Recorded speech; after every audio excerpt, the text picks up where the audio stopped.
Michael Phelps accomplished more than just rule the water. He gave the impression that time itself was brittle. In Beijing, the difference between victory and failure was 1/100th of a second. However, a restless child from Baltimore became the most decorated Olympian in history after winning 23 gold medals. However, the pool that had previously provided him with refuge turned into a prison of identity, pressure, and quiet. Depression, loneliness, and a guy who lost his identity when the race stopped were all hidden behind the grins on the podium. At 41, his biggest triumph has not been timed. Learning to breathe on dry land is an agonizing human endeavor. As a respect to the man behind the medals, please give Michael Phelps a like before we start.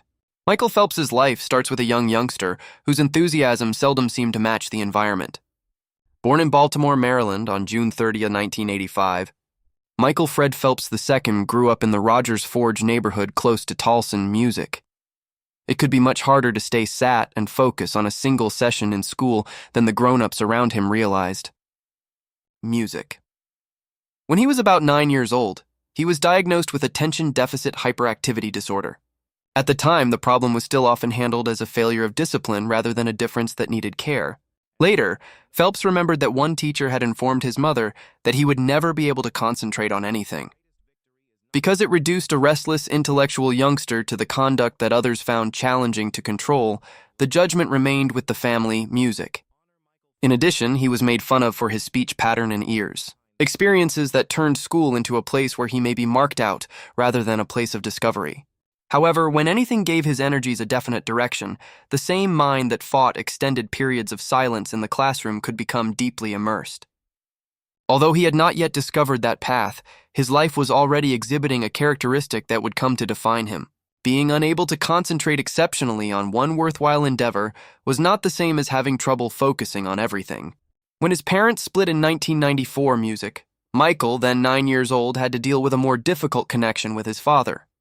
This was another cause of instability in his early years. Phelps subsequently talked about having sentiments of abandonment from that time, but he didn't have the vocabulary or self-assurance to talk about it honestly when he was younger. In addition to raising Michael and his 2 older sisters, Whitney and Hillary, his mother Debbie, also worked to provide her youngest child a constructive way to burn off steam.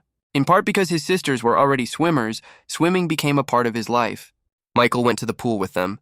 The future Olympic champion was first uneasy in the water, but his first instructor let him start by floating and moving on his back, since he did not want to submerge his face.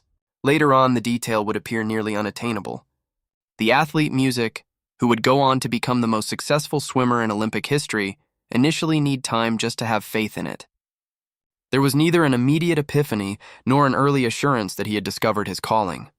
Small steps, music, learning to float, breathing control, submerging his face in the water, and realizing that fear grew more tolerable with practice were all ways he gained confidence.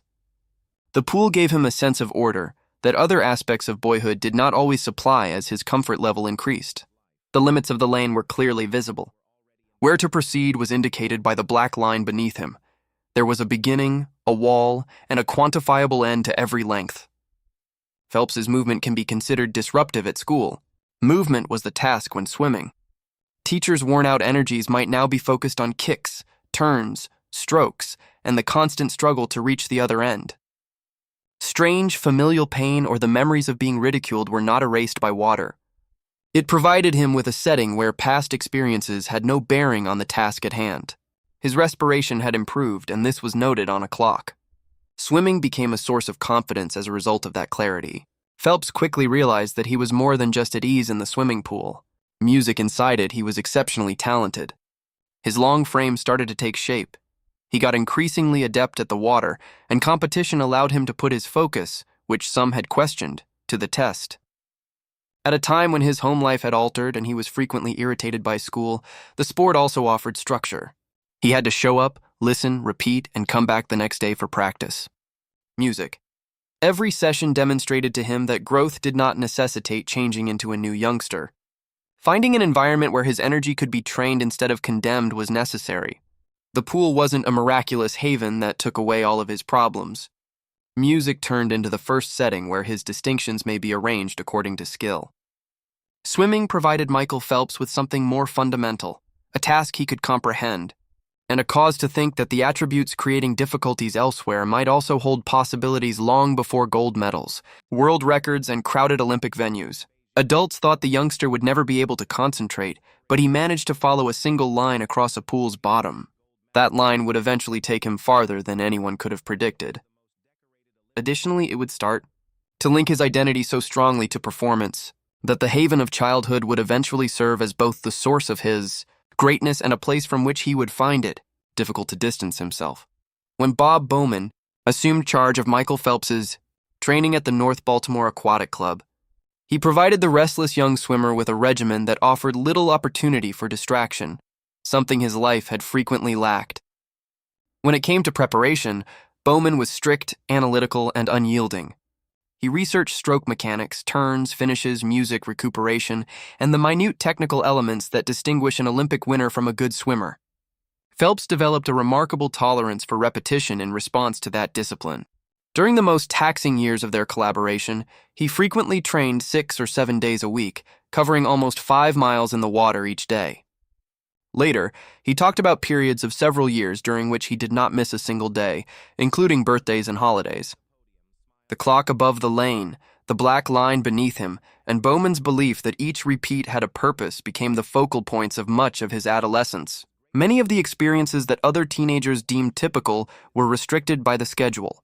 However, it also provided Phelps with a space to focus his restless energy on quantifiable progress.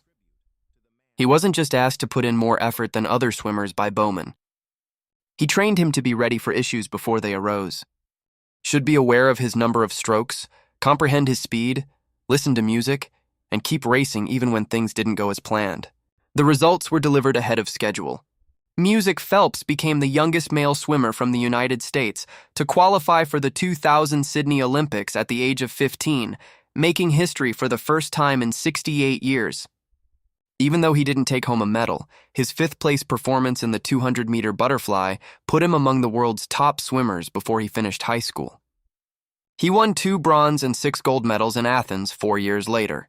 Music, he also competed in the race of the century, a highly anticipated 200-meter freestyle final where he finished behind Ian Thorpe and Peter Vanden Heugenband in a field full of seasoned winners. Athens demonstrated that Phelps was more than just a talented adolescent. He was now a key player in the world of swimming. He was able to compete in relay, individual medley, freestyle, and butterfly events because of his range. Bowman was an athlete capable of doing something new because of his long reach, flexible ankles, effective spins, and capacity to retain technique under duress. Phelps's next goal was to beat Mark Spitz's record of 7 gold medals at a single Olympic Games in Beijing in 2008. One error may have put an end to the attempt, yet it endured for a few moments. The United States trailed France in the last exchange in the 4x100-meter freestyle relay. Phelps's quest for 8 wins in the 100-meter butterfly was maintained by Jason Lesic's outstanding last leg, which saw him pass Alan Bernard. Miller Chavik was only 1/100th of a second behind Phelps when they reached the wall. This difference was too little for the unaided eye to see. It didn't feel like an accident.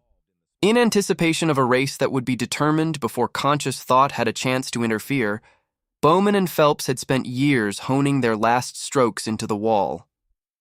Another situation was caused by the 200-meter butterfly. Shortly after the race started, water got into Phelps's goggles and gradually clouded his eyesight. Music, he estimated the approaching wall without seeing it clearly, relied on the stroke count he had rehearsed in training instead of giving up on his rhythm, and still completed with a world record. He broke a record that had stood since 1972 by winning 8 gold medals at the end of the games. The public witnessed a swimmer who seemed ready for any obstacle. Phelps didn't discuss the personal cost of letting performance take up almost all of his identity until much later. The framework that made him trustworthy in the pool provided little guidance for life outside of it. Nearly every everyday concern had a clear answer thanks to training. Competition, recuperation, and the next Olympic goal, while emotional demands could wait, because there was always another workout to attend to. In retrospect, music, he said, "For a long time I looked at myself as a swimmer and not a human being." Music. His accomplishments in Beijing are not diminished by this comment. It exposes the imbalance concealed within the accomplishment. Phelps had learned how to count his strokes when he couldn't see the wall, how to stay composed when a relay seemed lost, music, and how to handle pressure that few athletes would ever encounter. He still didn't know how to distinguish his value as a person from the numbers next to his name. Music. He became an Olympic icon after winning 8 gold medals. They also helped him get closer to the question for which no training regimen had prepared him. When there was no race left to win, who was Michael Phelps? An issue that no training plan can entirely anticipate can arise from success at the greatest level. Achieving a defining goal after years of pursuit does not always provide one the motivation to start over. Michael Phelps had become so successful at the Olympics after Beijing that he had overcome most obvious obstacles. However, the mental and physical strain of getting there had started to alter his attitude on swimming. It was getting harder to maintain the discipline that had once felt meaningful. Compared to the work that had come before Beijing, his preparation for the 2012 London Games was much less consistent, which caused friction with Bob Bowman and demonstrated Music that Phelps was no longer approaching every session with the same assurance. He continued to have exceptional talent, experience, and a fierce sense of competition. Music. However, it was no longer sufficient to presume motivation just because another Olympics was coming up. His 4th game was in London. However, on the inside, Music felt more like the fulfillment of a duty he had already started to doubt than the continuing of a dream. The 200-meter butterfly, an event he had dominated for the majority of his career, revealed that conflict. Chad Lacklow of South Africa finished with one last stroke and won by 0.05 of a second, while Phelps led close to the finish but drifted into the wall. The loss did not prove Phelps had abruptly lost his greatness. It demonstrated how close the gap might go when timing, preparation, and motivation were no longer all in perfect alignment. He overcame Larissa Latinina to become the most decorated Olympian in history, finishing London with 4 gold and 2 silver medals. It was another outstanding game from the outside. Later on, Phelps used even darker language to describe the encounter. I simply wanted it to be over in London. He could still stand on the podium, but the act of doing so no longer held the same significance for him. His historical standing was validated by the medals, which also demonstrated how little his historical standing could tell us about the wearer. Phelps seemed to have the independence he had long dreamed of when he decided to retire at the age of 27 with 22 Olympic medals. Almost every day of his life had been planned around training sessions, food, recuperation, travel, competition, and the next quantifiable goal. Although it eliminated ambiguity, the structure might be draining. There was always another practice to go to, another split to work on, and another show to assess himself. Almost instantly, retirement eliminated that system. He missed racing, but that wasn't the only issue.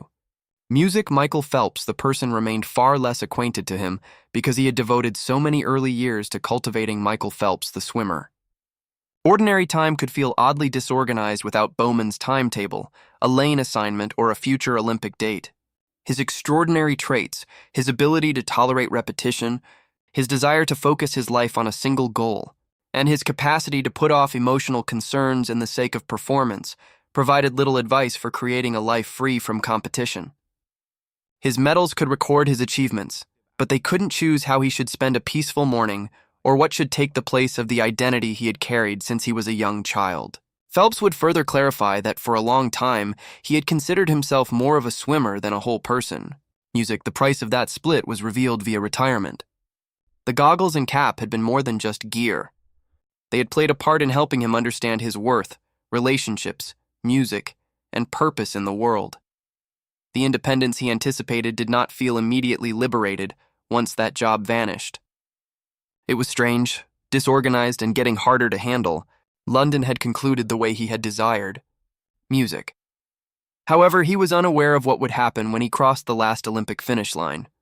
The best swimmer of his time had mastered the art of controlling races that were decided in hundredths of a second. Music. He had not yet mastered the art of living in times when he had no coach, no stopwatch, and no next event to focus all of his energies on. After leaving London, Michael Phelps's dream of freedom did not instantly translate into a secure life outside of swimming. Music retirement took away the routine that had guided him since he was a young boy. However, the emotional challenges that routine had enabled him to put off were not resolved by it. In 2014, he started competing again. However, returning to the pool did not imply that the individual outside had regained their sense of orientation. Alcohol, loneliness, and old habits continued to be a part of a hazardous pattern. The warning indicators weren't brand new. Phelps, then 19 years old, was arrested in Maryland in November 2004, just after the Olympics in Athens, and subsequently entered a guilty plea to driving while intoxicated. He issued an apology, finished his probation, and went on to have the greatest Olympic career ever. However, not all of the underlying causes of the behavior were addressed by the public consequence. 10 years later, in the early hours of September 30th, 2014, he was pulled over by Baltimore police when his car was seen exceeding lane markers and speeding at 84 mph in a 45 mph zone. His blood alcohol content was reported. 14, much over the legal limit in Maryland. There was more to this than just a well-known athlete's reputation being harmed. Phelps put other people in danger by driving while intoxicated, music, and he subsequently admitted the gravity of his actions. The second arrest revealed how little the instability behind his achievements had been fixed by medals, fresh training, and public recognition. USA Swimming said that he would not compete at the 2015 World Championships, suspended him from sanctioned competition for 6 months, and removed its financial assistance during that time. Although the mug shot went viral, the harm to a heroic public image was not the most significant outcome. It was the realization that a trend he had previously dismissed as an error had reappeared with potentially disastrous outcomes. For a large portion of his life, Phelps had believed that practically every weakness could be fixed with more discipline. Another race, another workout, or another pledge to act differently would not be sufficient this time. His lowest point in life occurred during the 5 days after the arrest. Anyone closest to Phelps claimed that he rarely left his room, ate or slept very little, and continued to drink while withdrawing from anyone who attempted to contact him. His thoughts, which he would eventually convey in public, became more intense due to his seclusion. He had spent years avoiding the embarrassment, bewilderment, and accumulated music suffering, and he no longer wanted to live. He was unable to envision a meaningful future. Though history could not immediately shield him from his own thoughts, his 22 Olympic medals remained historic. Control, endurance, music repetition, and the capacity to hide discomfort, qualities that had gotten him through hard races, were ill-suited to a crisis that called for transparency and outside assistance. Later, Bob Bowman recalled that Phelps sounded hardly lucid at that time. The individuals closest to him, including his family, saw that the problem had progressed beyond disappointment or a ruined career. Phelps started a 45-day program at the Meadows, an Arizona residential treatment center, 5 days after the arrest. He was terrified to talk about his personal life with strangers and without the familiarity of an Olympic champion to shield him. The risk he had caused on the road was not mitigated by treatment. It also didn't provide a rapid change. It forced him to take accountability while analyzing why retirement, success, and a comeback to competition had all failed to calm the underlying melancholy. For the first time, asking for assistance was no longer a sign that he couldn't complete the task on his own. The swimmer, who had learned to overcome obstacles by exerting more force, now needed to exercise a different kind of bravery. Being in the moment, being truthful, music, and letting others see the aspects of his life that medals had hidden. Although the arrest was seen as a public failure, a more pressing reality emerged in the days that followed. Another fast-paced comeback tale was not necessary for Michael Phelps. He had to understand that the first step toward survival could be giving up the delusion that he could save himself on his own.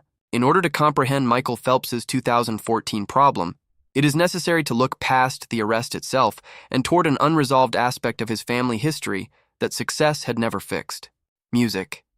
His relationship with his father, Fred, was altered by his parents' divorce when he was 9 years old, and Phelps subsequently talked of feeling abandoned during that time. They were not completely separated from one another. Although Fred attended significant tournaments and followed parts of Michael's career, his physical presence did not always foster the emotional bond his son desired. Over time, challenging discussions were put off, setbacks mounted, and swimming provided a handy framework that allowed Michael to concentrate on quantifiable issues instead. A poor finish may be practiced, and a mistake could be fixed. There was no similar stopwatch or training plan available in a complex connection with a parent. Phelps became more adept at managing what transpired within a lane, but he was much less at ease talking about fear, rage, rejection, or the prospect that someone significant may let him down once more. The Meadows needed a new kind of labor inside the program for residential treatment. He was not excluded from self-examination, group sessions, or family week, when patients could invite family members to discuss relationships related to their treatment, despite his Olympic position. Before adding his father's name to the invitation list, Phelps paused. Music. Fred had promised to attend a meet years prior, but he never showed up, leaving Michael with a sad memory that persisted long after the race itself had been forgotten. Phelps gave a straightforward explanation of the fear, while reflecting on the choice made at the Meadows, music. "I didn't want to experience another disappointment in my life." The statement made clear how little Olympic success might shield him in that situation. Phelps knew the signal would sound on a starting block and knew what his body should do. He had to give up that power as he waited to find out if his father would arrive. Music. He could invite people, but he couldn't tell how they would react. Without a race, a medal, or a public persona to hide behind, the guy who had raced in front of millions of people was now facing the prospect of rejection. Family Week became one of the hardest challenges of his treatment because of that uncertainty. It was necessary for him to acknowledge that the connection was still important, not because it offered a flawless reunion. Phelps's sense of vulnerability had already become apparent on the trip to the Meadows. Nicole Johnson and his sister Hillary, who accompanied him on the trip, recalled that her brother appeared to be a frightened young child. Later on, Phelps said that going inside the facility was one of the scariest things he had ever experienced. The 29-year-old winner was compared to the youngster who had previously found it difficult to comprehend why his family had changed. However, he was not asked to stay stuck in his infantile identity during his treatment. It requested that he speak truthfully from it. Fred went to Family Week after accepting the offer. Their time together did not make up for the years of hard communication, the divorce, or music missed moments. It made it possible for the father and son to start naming experiences that they had largely carried apart. In order to stay in touch, Michael started phoning or sending quick messages throughout the days and months that followed. A small shift that was significant because the partnership had previously relied too much on significant occasions and unfulfilled expectations. Nicole participated in the procedure as well. Before receiving therapy, she and Michael had gone through multiple breakups and reconciliations since they first met in 2007. It is impossible to summarize their history as one in which she waited patiently for him to learn how to be emotionally open. Afterwards, both admitted that before they could establish a solid relationship, they required some time apart and significant personal development. After taking part in Family Week, Nicole said it taught her a valuable lesson about forgiveness, healing, and letting go of old hurts. For Michael, it took more than just making a commitment to change his behavior to mend the relationship. It meant acknowledging that intimacy could not be controlled like an individual race, letting someone sense his concern, and communicating before displeasure turned into withdrawal. After Kevin and Nicole got engaged in February 2015, those skills became even more important after their first son, Boomer, was born on May 5, 2016. Phelps couldn't change his own upbringing, but being a father gave him the opportunity to act differently in the family he was starting. He desired to be communicative, present and open to talking about feelings that earlier generations had frequently been trained to keep hidden. He was not immediately healed by that aim. Depression was also not eradicated by parenthood or marriage. Beyond going back to competition, it gave his recuperation a human purpose. He realized that previous connections might change without acting as though the past had never occurred after getting back in touch with Fred. He learned from reestablishing trust with Nicole that it was necessary to exercise vulnerability on a regular basis rather than just once during treatment. He developed a new identity as a father that was unquantifiable by world records or medals. Michael Phelps had defined progress for the majority of his life as getting to the wall more quickly than the person standing next to him. Something slower was required by the relationships that were waiting outside the pool. Returning after challenging conversations, listening without preparing a defense, and allowing love to exist without demanding success as evidence that he deserved it. There is a recurrent assumption that someone who achieves remarkable achievement should be shielded from everyday human misery. That notion was called into question by Michael Phelps's experience. The sadness and anxiety he had held beneath his athletic persona persisted, despite his 23 Olympic gold medals, financial stability, public recognition, and expanding family. Although his admission to the Meadows in 2014 was a crucial first step, his recovery did not make him a fully recovered man. It provided him with a vocabulary for emotions he had previously suppressed, a better comprehension of the processes that drove him toward loneliness, and the opportunity to communicate openly without fear of being evaluated based on his medals. Phelps realized that the openness he had developed in the residential program needed to be incorporated into his life outside of it, so he continued to see a therapist after leaving. Later on, he said that treatment helped him start living as his own self, drop his shoulders, and feel more at ease in his own skin. That advancement did not mean that every challenging time went away. The easy version of his story, in which a crisis led to treatment, treatment led to Rio, and Olympic glory demonstrated that everything had been fixed, was rectified years later when he declared bluntly, "My depression and my anxiety music is never going to just disappear." Phelps was aware that this was not how recovery operated. When his family life seemed steady and the outer world thought he had every right to be joyful, depression could resurface. These incidents did not indicate that Nicole or their kids had let him down. Further, they also did not undo the progress he had achieved as a father and a husband. They reminded him that maintaining mental health requires ongoing care rather than a single dramatic show of determination. Difficulty had elicited a familiar reaction for the most of his swimming career. Work out more, put up with greater discomfort, and keep doing the exercise until the weakness goes away. Depression demanded a different strategy. It asked him to acknowledge that some challenges must be managed rather than overcome, to accept assistance without viewing it as a defeat, and to speak before the silence grew more profound. Once and then forgotten, the athlete who had centered his life on observable development music now had to embrace a slower, less predictable, and stopwatch impossible kind of advancement. Another shift in Phelps's identity occurred when he spoke out about that fact. Television viewers had been presented with a remarkably controlled image for years. The exact stroke count, the long reach music, the expressionless face before to a race, and the athlete who seemed ready for any challenge the water could present, music. There was not much space for anxiety, melancholy, or doubt in that picture. By talking about his lowest point and the subsequent treatment, Phelps made something that athletic culture had frequently hidden visible to the general public. Even highly disciplined athletes may still need psychological support. It is possible for a man to be depressed and still love his family. Seeking expert assistance did not negate strength. Music for him, it kept the prospect of a future alive. Later, Phelps expressed his sincere appreciation for the lesson. "My life was rescued by therapy." His tale has significance beyond his own healing because he was prepared to express those words.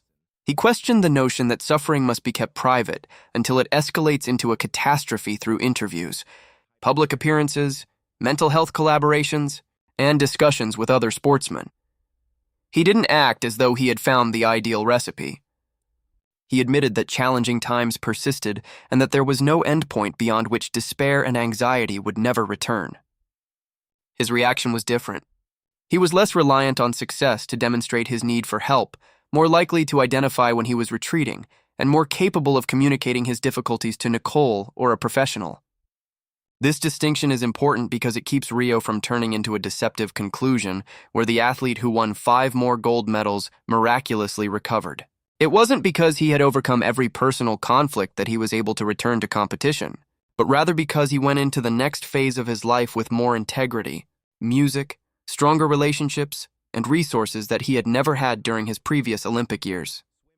The swimmer, who had previously thought that all weaknesses had to be eradicated, was starting to see that courage might also mean living honestly with a continuous battle and assisting others in realizing they didn't have to bear theirs alone. Michael Phelps did not want London to be the last memory of his swimming career, so he returned for the 2016 Rio Olympics. Ambition had a role in the decision.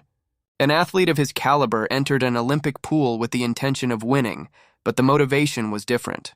"I didn't want to have a what-if 20 years later," he said, reflecting on the past. Instead of leaving swimming connected to the weariness and emotional detachment that had characterized 2012, he wished to end it voluntarily.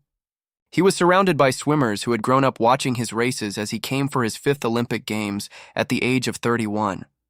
In 2008, Phelps first met Joseph Schooling at music, a teenage fan who would go on to defeat him in the 100-meter butterfly. The interaction demonstrated how much time had gone by. Phelps was now facing competitors whose own aspirations had been influenced by him, in addition to his peers. Rio therefore had a distinct emotional burden. After receiving therapy, mending significant relationships, and becoming a father, he was racing. The outcomes continued to be remarkable. Phelps completed his Olympic career with 28 medals, including 23 gold, after winning 5 gold and 1 silver. However, the most obvious indication of change was not seen in the figures. Following races, his gaze kept shifting to the grandstand where Nicole was holding their young son, Boomer, who was frequently wearing headphones to block out the noise from the arena.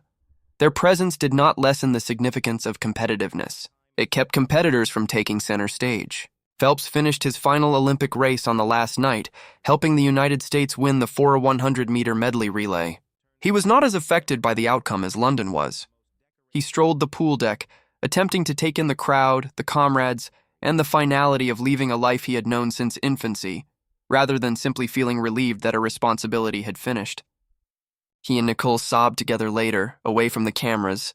They repeated a straightforward acknowledgement, recalling what training, parenthood, reconciliation, and therapy had demanded. Together, we completed it. The phrases were important since prior iterations of Michael Phelps's music had viewed greatness as a personal obligation. Rio realized at the end that not even the most decorated Olympian had made it to his last starting block by himself. After Rio, life did not turn out to be a happy ending. Where retirement healed all identity issues or family eliminated depression, it evolved into a more comprehensive life where Michael Phelps's identity was no longer solely based on swimming. Boomer, Beckett, Maverick, and Nico are the 4 sons he and Nicole are now raising. Music. His days are filled with a kind of responsibility that no stopwatch can quantify because of the rituals of fatherhood. Phelps has talked about spending time with his family and letting his kids grow without basing their value on their sporting prowess. He is still involved in the sport and public life, but it doesn't seem like he considers the prospect of making another competitive comeback when assessing his future. Additionally, his work with the Michael Phelps Foundation has given his treatment and childhood experiences a useful perspective. The nonprofit, which was founded after Beijing and is currently run by Michael and Nicole, offers young people goal setting, mental wellness, healthy living, and confidence-building activities in addition to water safety teaching. Through its collaborations with Special Olympics, Boys and Girls Clubs of America, and other organizations, the teachings of his life are made accessible to audiences who are not familiar with his Olympic competitions. The accomplishment does not take the place of the medals, nor does it mean that those records will be forgotten. 23 Olympic gold medals are still among the greatest achievements in sports history. Phelps's perception of what those medals could and could not offer was altered. They might record discipline, preserve races, and motivate swimmers who came after him. They were unable to mend family ties, communicate openly when he was down, or show him how to accept assistance. These lessons were taught later and needed a level of effort that the general public was unable to quantify in hundredths of a second. Over the course of 5 Olympic Games, the boy who had previously claimed to have trouble focusing captured the attention of the entire globe. The adult who came after had to understand that being celebrated did not equate to feeling entire, and that attention did not equate to connection. Thus, these accomplishments are part of his lasting legacy. Music, the swimmer who got proficient in the water, and the man who was open to talking about what transpired when that proficiency failed to shield him. It's not necessary for the end image to feature an old champion lamenting lost speed or medals collecting dust. Beyond the lane, surrounded by his familiar family without a scoreboard, Michael Phelps may use the most trying aspects of his life to make younger kids feel less alone and safer in the water. Music. What aspect of his journey do you find most memorable? The return in Rio, the 8 gold medals in Beijing, or the guts to ask for assistance? As we continue to explore the human lives behind the greatest champions in history, share that moment below, music, and subscribe.